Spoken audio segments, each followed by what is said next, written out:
Assalamualaikum warahmatullahi wabarakatuh. Sebelum kita memulai pelajaran, mari kita membaca basmalah terlebih dahulu. Bismillahirrohmanirrohim. Bagaimana kabarnya hari ini anak-anak? Sehat kan? Alhamdulillah semua sehat. Semoga senantiasa selalu diberi kesehatan oleh Allah Subhanahu wa Ta'ala. Amin, amin ya Rabbal Alamin. Baik, kali ini Ibu akan memberikan sedikit materi, yaitu tentang mujadah an-naf, husnuzon, dan ukhwah. Poin yang pertama yaitu mujadah an-naf. Di sini ada yang tahu mujadah an-naf itu apa? Ya, mujadah an-naf adalah perjuangan sungguh-sungguh untuk menghindari perbuatan termasuk larangan Allah Subhanahu wa Ta'ala. Dalam bahasa sehari-hari, mujadah an-naf disebut juga dengan kontrol diri. Di dalam Al-Quran, mujadah an-naf atau kontrol diri terbagi menjadi 3, atau yang disebut juga dengan nafsu. Yang pertama yaitu nafsu amarah, yang kedua yaitu nafsu lawamah, dan yang ketiga nafsu mutmainnah. Nafsu amarah yaitu nafsu untuk mengajak manusia untuk kejahatan. Yang kedua yaitu nafsu lawaimah, yaitu nafsu untuk mengajak manusia berbuat untuk menyesali perbuatan kejahatan.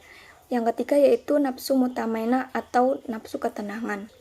Dari yang Ibu sebutkan tadi, ketiga nafsu tadi dapat disimpulkan bahwa nafsu amarah mengajak manusia untuk berbuat kejahatan dan kemaksiatan. Di dalam Al-Quran, hawa nafsu memiliki kecondongan untuk mencari berbagai macam kesenangan. Kemudian poin yang kedua yaitu husnuzon. Tahu kan husnuzon itu apa?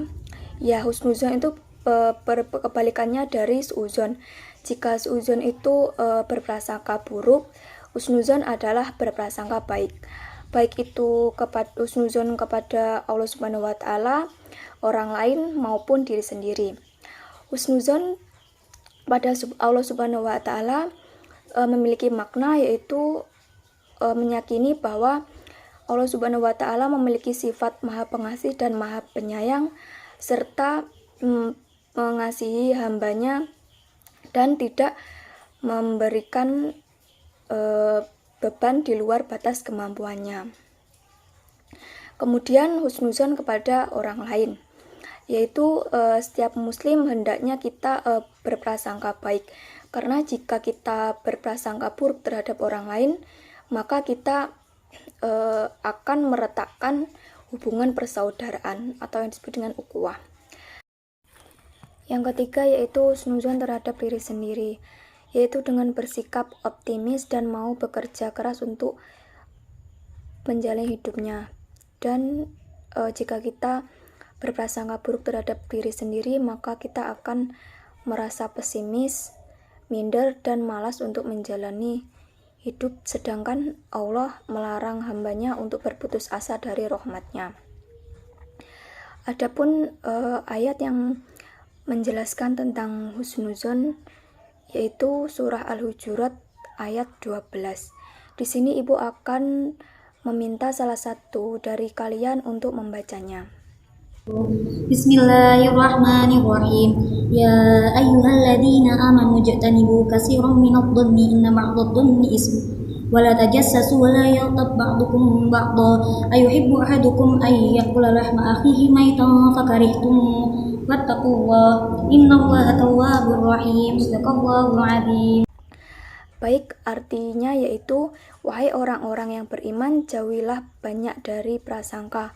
Sesungguhnya sebagian prasangka itu dosa, dan janganlah kamu mencari-cari kesalahan orang lain, dan janganlah di antara kamu yang ada yang suka menggunjing sebagian yang lain. Apakah ada di antara kamu yang suka memakan daging saudaranya yang sudah mati? Tentu kamu merasa jijik, dan bertakwalah kepada Allah Subhanahu wa Ta'ala, sesungguhnya Allah Maha Penerima Tobat dan Maha Penyayang. Kandungan surah Al-Hujurat ayat 12 yaitu Allah memerintahkan orang-orang beriman untuk menjauhi prasangka buruk pada yang lainnya, yaitu mencurigai sesamanya dengan tuduhan yang tidak pada dasarnya. Sebagian dari dugaan adalah dosa, maka harus kita jauhi. Serta Allah melarang manusia untuk berghibah atau membicarakan orang lain yang tidak hadir, yang mana jika orang tersebut mengetahuinya maka dia tidak suka. Kemudian poin yang terakhir yaitu ukhuwah atau yang disebut juga dengan persaudaraan. Persaudaraan yang dilandasi oleh nilai-nilai Islam disebut juga dengan ukhuwah Islamiyah. Ukhuwah terbagi menjadi 3. Yang pertama yaitu ukhuwah diniyah atau persaudaraan yang dilatar belakangi oleh persamaan agama. Yang kedua yaitu ukhuwah wataniyah wa an-nasab, yaitu persaudaraan karena satu bangsa dan yang dibatasi oleh wilayah-wilayah geografis dan keterikatan keturunan. Yang ketiga yaitu ukhuwah insaniyah atau yang disebut juga persaudaraan karena sama-sama manusia yang tidak memandang agama, suku, dan ras.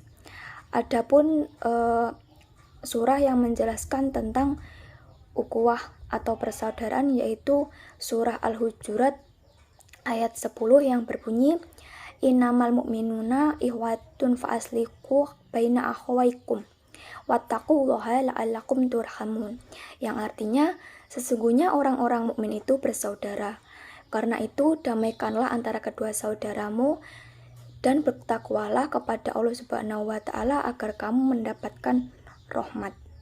Kandungan Quran surat Al-Hujurat ayat 10 ini yaitu orang-orang beriman meskipun bukan saudara kandung, mereka terikat dengan persaudaraan iman atau ukhuwah imaniyah. Bagaikan saudara kandung, bahkan ikatannya lebih kuat lagi. Wajib mendamaikan sesama mukmin secara adil dan orang-orang mukmin harus menjadikan takwa sebagai landasan dalam seluruh amal perbuatannya. Ayat ini mengisyaratkan persatuan dan kesatuan akan melahirkan rahmat bagi mereka semua. Adapun hadis yang menjelaskan tentang ketiga pengertian tadi yaitu Bismillahirrohmanirrohim. Abu Hurairah ya'thuru an-nabi sallallahu alaihi wasallam qala iyakum badonna fa inna donna aqdabul hadithi wala tajassasu wala tahassasu wala tabaghadu wa kunu ihwanan wala yahtubur rajulu ala hitbatin akhihi hatta yankiha aw yatruk. Rawahul Bukhari. Artinya, jauhilah dari kalian prasangka-prasangka buruk dan yang paling dusta, dan janganlah di antara kalian mencari-cari kesalahan orang lain, jangan pula saling menebar kebencian, dan jadilah kalian orang-orang yang bersaudara.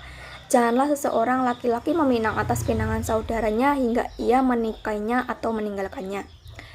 Penjelasan dari hadis ini adalah beberapa hal yang harus dihindari oleh kaum muslimin, yaitu berprasangka terhadap orang lain, mencari-cari kesalahan orang lain, dan tidak membenci orang lain. Dengan kata lain, sebagai seseorang muslim yang hidup dalam suatu masyarakat, kita harus bersatu merajut ukhuwah yang satu dengan yang lain agar tercipta ketenangan, kerukunan, dan juga persatuan. Adapun penerapan mujada'an, nafsuzon, dan ukhuwah yaitu tidak memusuhi hawa nafsu, merenungkan akibat negatif dari perbuatan kejahatan dan kemaksiatan, memperbanyak dan melanggengkan zikir, kemudian bersyukur atas karunia Allah Subhanahu wa taala, mudah memaafkan kesalahan orang lain, dan juga optimis menghadapi hidup, saling mengasihi sama muslim, dan juga menghargai perbedaan orang lain. Baik, itu tadi sedikit pemaparan dan penjelasan dari Ibu. Apakah ada yang bertanya? Jika ada, dipersilahkan. Baik, kita akhiri pembelajaran hari ini. Mari kita ucapkan alhamdulillah bersama-sama. Alhamdulillahirabbil alamin. Apabila ada kurang lebihnya Ibu mohon maaf. Wallahul muwaffiq ila aqwamit thoriq. Assalamualaikum warahmatullahi wabarakatuh.